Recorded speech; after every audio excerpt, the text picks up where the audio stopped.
Mahale. What's up, everybody? It's Albert Campa, CantinaMX podcast. I am going solo tonight. So let me tell all the peeps here on Twitter. Everyone else is busy. Joel is in the motherland of España. Other people are indisposed, traveling, driving through unknown parts. About to announce on Twitter that we are podcasting, or I am podcasting.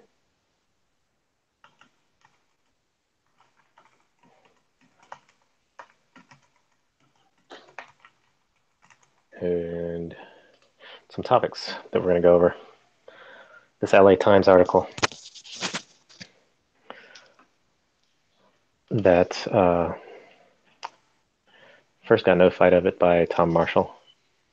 Let me bring up his tweet.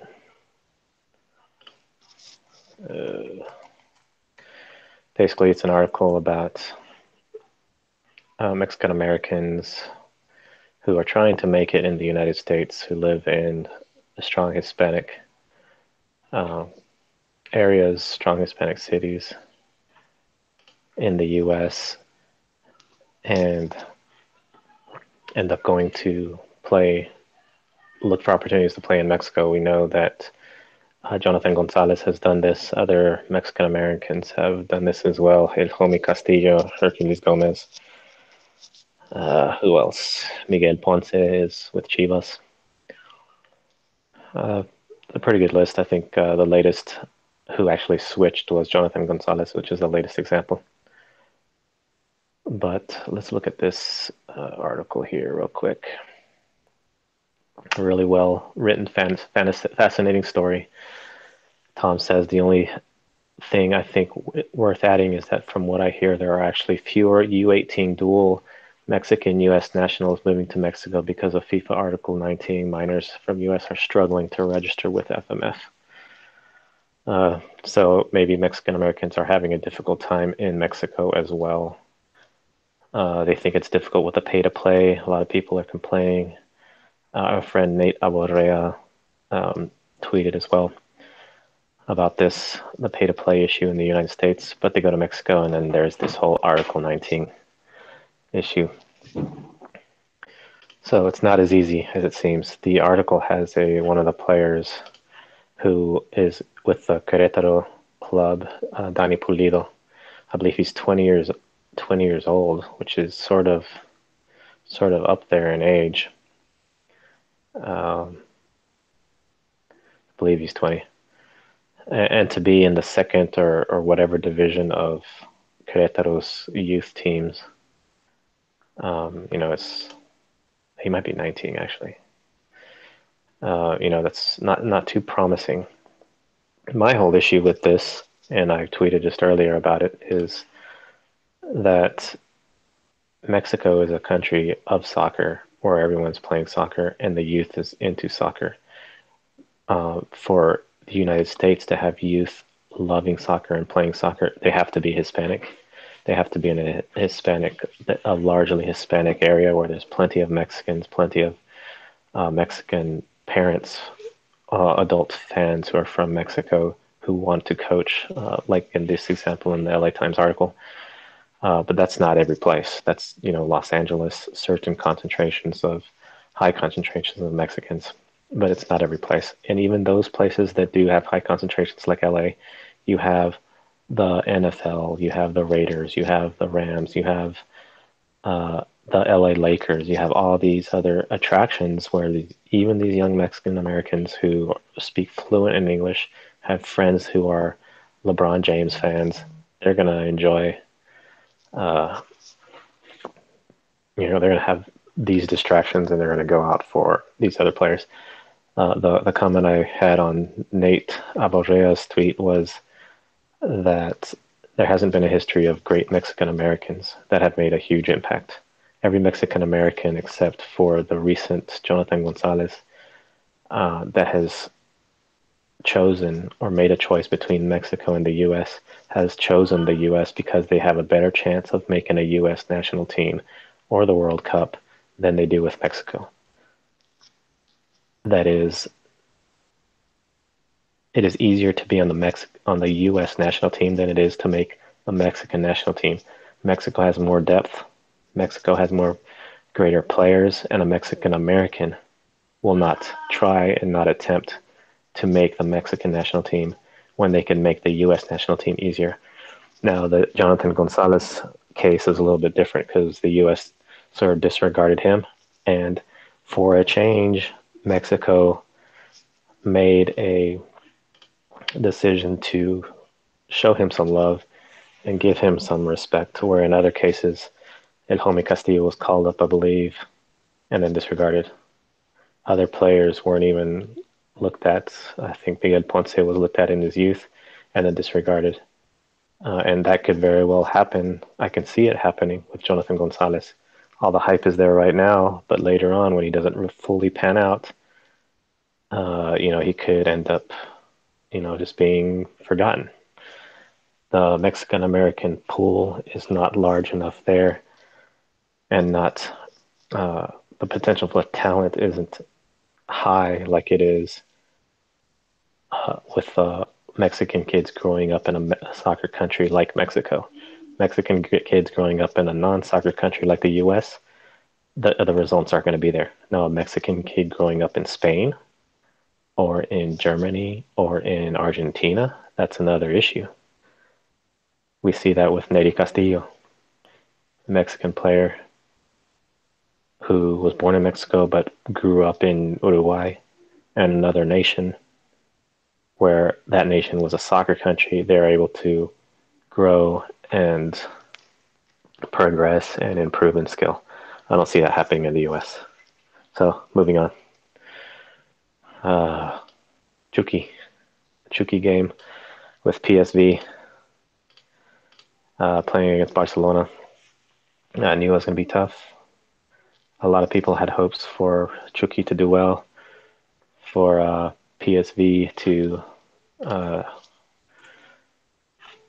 try to put up a fight, but it didn't happen. So, they got blown out. Chucky, I think the one moment I think for Chucky that sort of shows his inexperience and his growth that he needs to have is when he had a pretty good pass into the Barcelona defense with space. He showed his speed, excellent speed. It was on the right. He was beating I forget what the defender's name was, but he pretty much beat him in a foot race. And instead of he was at a bad angle on the very right side. Instead of trying to cut it back or trying to beat the defender, he took a shot at a very bad angle. It wasn't going to go in, wasn't going to cause too much problems. It would have been a super golazo if he were to make it, but I think that maturity and that audacity that he usually shows didn't come up there against the big team like Barcelona, where he could have cut back. He could have tried to juke the defender and get a better look at the goal. He didn't. He took a really hard shot, a shot that it's unlikely to go in, low percentage, and he missed it. So that was that immediately my mind goes back to Joel, one of our guys on the podcast, who frequently called him, or might still call him, Pecho Frio. So Chucky and PSV, we'll see how they continue to do in the Champions League. Very fun to watch him in the Dutch leagues. Chucky tears it up. I think they blew out some random Dutch team a week ago, and Chucky scored, I believe, two. Eddie Gutierrez scored his golazo, got an assist. So it seems like I made the comment. It seems like this Dutch league is it the equivalent of Liga MX, or is it a little bit lower quality? What's going on here? Wow, Chucky is blowing up in Europe, but is this really top tier European caliber league that he is in? Let's see him go to Spain. Let's see him go to a big signing for his next. Hopefully he continues. Hopefully he does get a big signing and is able to improve and showcase his skills on the big stage, and then he can outshine the level of notoriety that Chicharito has gotten. I think Chicharito is playing at Real Madrid and playing at Manchester United. He's been the top guy. Hugo Sanchez, of course, is probably definitely more higher level in his notoriety and goal scoring prowess with Penta Pichichi and Real Madrid, but Chucky hopefully can aspire and gain that quality and notoriety that Chicharito has. Moving on, Tigres versus Toronto last night. Uh, this was an interesting game, the Campeones Cup, of course, in Toronto. Tigres rolled out there, and they a lot of people were saying what I saw a lot of tweets from Chivas fans uh, that were doubting the importance of this game, saying it was a well, I pretty much said it was a molero. I said it wasn't some friendly cup. No, some people are saying it's not worth watching, but at first Toronto was hanging in there. They had some good possession. Uh, Tuca was getting a little bit upset early on at the players, but eventually Giovinco got hurt. Um, they pretty much lost it later on. Tigres got a golazo from Dueñas, then got another golazo from Dueñas, and then an own goal, and they just crumbled at the end. The injury had something to do with it, I believe. Also, Altidore went out. But Toronto was doing good at first, and it even showed in one play of frustration from Tigres midfielder Pizarro. Kicked the ball at Altidore and got him all upset, and they're about to throw down right there. But a little bit of frustration. Tigres went into this game knowing that they wanted to win. They knew that they wanted to, they couldn't let the MLS team beat them, and it showed. It showed on the field immediately. And they were. I'm sure they were very happy to get out of Toronto with a win. Toronto, I don't think it's not a big deal. It's going to be a forgotten game, in my opinion. The CONCACAF Champions League is more important, more prestigious, and that's not saying much. In my opinion, the Club World Cup is where Chivas needs to shine. And when Mexico gets back into the Libertadores, that's the cup that needs to be brought home, that needs to be won by a Mexican league team. These other cups have been won over and over again by Mexican league teams. They're playing the United States. They're playing these small Central American countries. There's no honor. There's no big deal in doing this anymore. Mexico needs to beat South American teams. Mexico needs to win South American tournaments. So just another game, just another Molero with Tigres winning that cup. Nothing, to write home to mother about. So let's look at the Jornada 10 just coming up. Friday night, we got Pumas. John and I will most likely be paying attention to this Pumas Morelia game. Pumas is in second place, believe it or not, just under Cruz Azul, tied with America and Santos, and they're going against Morelia. So Morelia has been a good team. I've been impressed with them, even though they're in 12th spot. I really like our man Fierro. He's been impressive. So this might be a tough match for Pumas. Morelia hasn't been doing too well. They, I think, fell against Chivas. Actually, that was in Copa MX, but they fell to America. They fell to Querétaro. They tied Monterrey. So they're not doing too well recently, but they do have a good team, and they do have the potential to cause Pumas some problems. So that should be an interesting game to watch. The next one on Friday is America and Puebla. America should be able to handle this one with not too many problems. Although Puebla, can be surprising. They can always surprise somebody, especially playing at home where they have a little bit of an advantage. They were able to beat Monterrey 2 jornadas ago, and they beat Querétaro last week. So Puebla, supposedly the underdog, but you never know. Toluca against Necaxa should be a good one. Toluca is in fifth, so expect them to do well against the Necaxa, who's in 14th place. Then we have Tijuana against Pachuca. Tijuana down there a little bit as well. Pachuca down there at 11th. Tijuana 13th. So these guys are going to be trying to gain a sense of urgency to get up there in the standings to make Liguilla. And then finally on Saturday is Cruz Azul and Atlas. This should be a this should be a wash. Atlas is horrific. They are in the very last place. They have scored one goal all season. They have not won a single game. Lost 7, tied 2. So expect Atlas to get destroyed against the first-ranked team in Cruz Azul. So this should be a blowout. Although if it ends up Atlas winning, what a failure that would be. On Sunday, Chivas against Querétaro. Chivas. Well, I always want to see how Chivas is doing. It's one of the bigger teams that they always say. Waiting for any type of failure and expecting some good results is what big teams are all about. So Chivas just did get off a good win away in Monterrey, beating Pizarro and company. Chivas also recently beat Atlas, although they lost to Pachuca really bad. I think it was just a one-off game where they played pretty bad against Pachuca and got destroyed 3-1.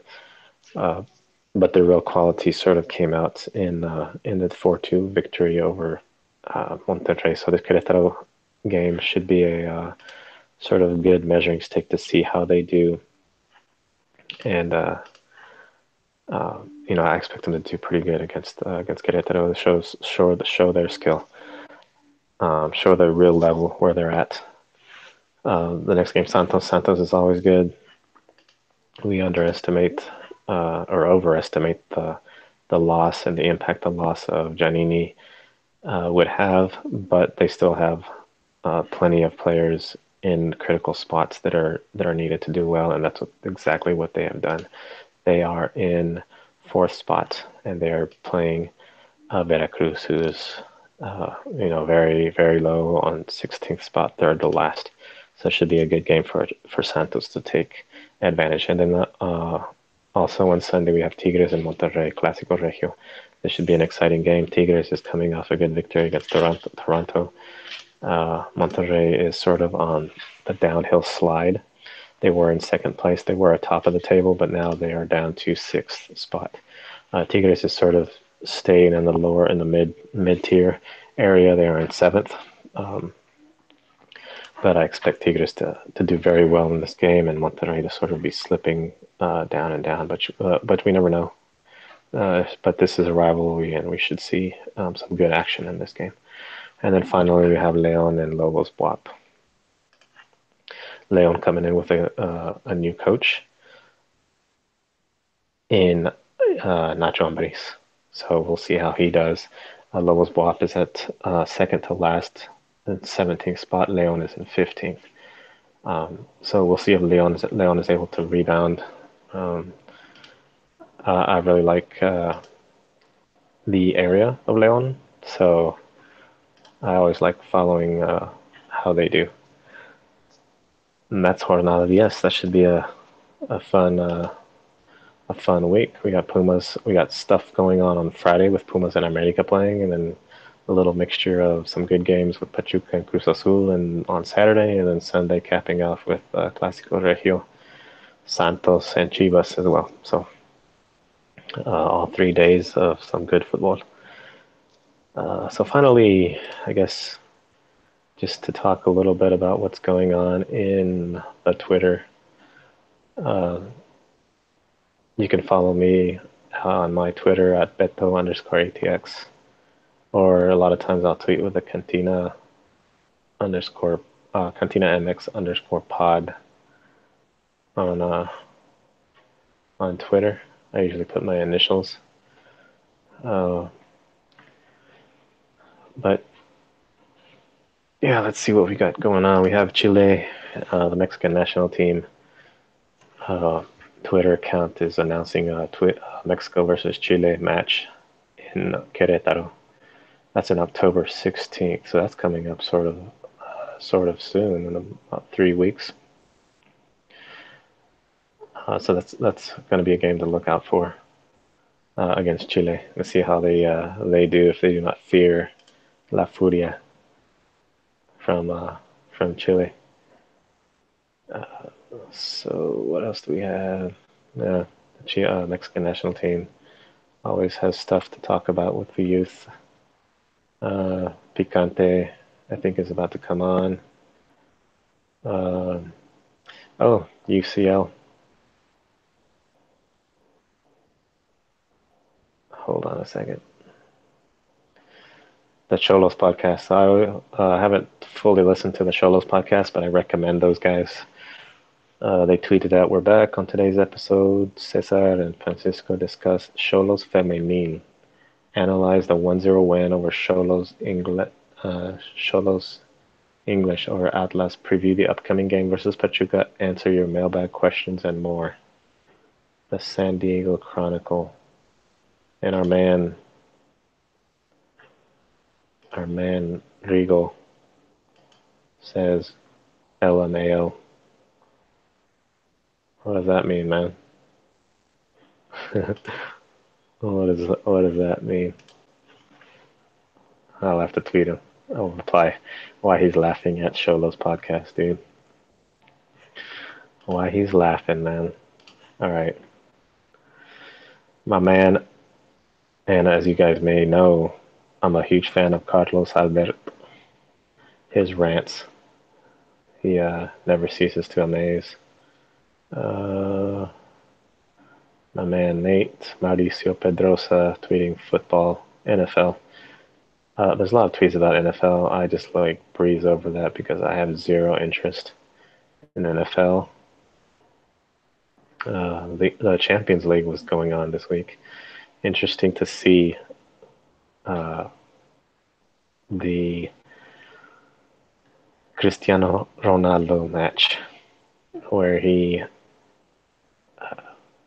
like grabs the head of the defender and gets a red card and then proceeds to bicker like a little baby. And it's not on tape. I don't think anyone has a video of it where he's given the red card. The video shows the ref giving the red card instead of, both the red card and the reaction from Ronaldo. But it just shows the red card given. And then a few seconds later, then it shows Ronaldo and he's on the floor on his back. He was standing up. So I want to see exactly the video of him. What did he do? Just flop to the ground and bicker and cry like a little baby? Or what was his, like throwing a little fit? How did he actually fall to the ground and and cry and stuff? And then he was actually crying because he did get frustrated, but the ref ended up making it right and uh, giving them two penalties, and they ended up winning the game pretty handily. So no big deal. I think he might have like a 3-game suspension per the rules, but I expect that to be overturned because it was not really a penalty, not really a red card in the first place. And this is Ronaldo we're talking about. Can't be messing with the greatest player on the planet. Speaking of Messi, scored a hat trick against PSV. So I should be careful who I call the greatest player on the planet. Which I probably said because I recently watched the Ronaldo documentary on Netflix. Just gives you a little perspective into his life. I recommend it. So a little bit of a Ronaldo fan. Plus Messi fails for the national team, so who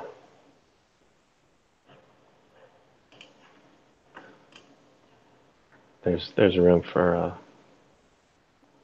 ragging on Messi. Okay, Nate says The USSF would like to remind you that these kinds of articles are completely false, and there's absolutely nothing to see here. Well, there's been nothing to see here from any Mexican American player at any level of international football. So, I don't think it's a big deal. If Jonathan Gonzalez comes out to be a starter for the Mexican national team in the next World Cup or in the World Cup after that, then I'll be okay. Yes, this is the first Mexican American to do anything. But it's like a needle in a haystack type of thing. It's not worth it to, if you're going to find a needle in a haystack and it's going to be a Jonathan Gonzalez. Then what is so valuable about a Mexican American? The obstacles are so great for a Mexican American to be great, to be good. And why are you looking for that? Why do you need to look for Mexican American talent? Just because all of us who are in the uh, Mexican and English community on Twitter and with all our podcasts are Mexican Americans or speak English and are fans, and we want Mexican Americans to be represented. I don't really feel that I need a Mexican American to represent Mexico. I want the best players, and if it's not going to be a Mexican American, then so be it. The best players are Mexicans because they live in a country that is soccer based, that is soccer is the number one sport. So be it. I don't need no representation for a Mexican American, even though I'm a Mexican American.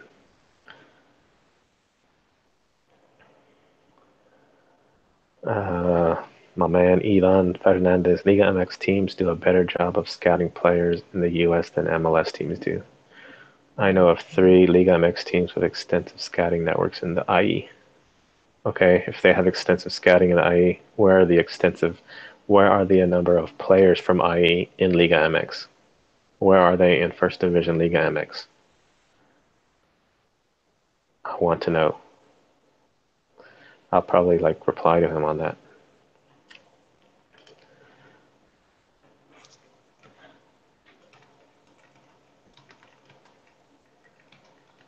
Let's see.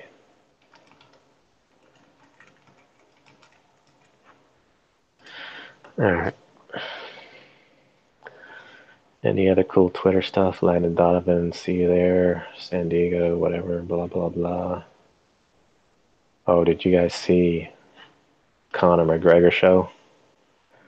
A press conference? My gosh, that dude's crazy. Conor McGregor and uh, Khabib Nurmagomedov fighting October 6th. I'll be in Louisville talking about that, watching it. So I have to find a place to watch the pay-per-view. Yeah, that was crazy. He's a clown. McGregor is just a clown. He talks some good smack though. I'll tell you that much.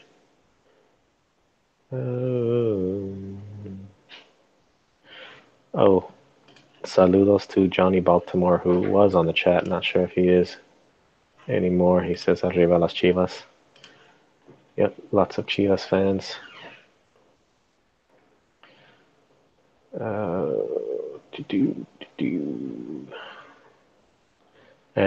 NFL. Today's Thursday night NFL. The Browns. Who cares? The Browns. The Browns is filling up my feed, man. Oh, jeez.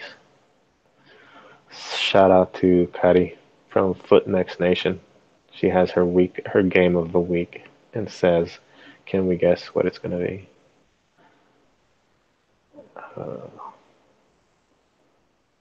I recorded my video of that. I will publish that out tomorrow. You guys ever watch Líderes de Rebaño? Uh, they're working it. They're doing their thing in Guadalajara, covering Chivas. Um, La manita de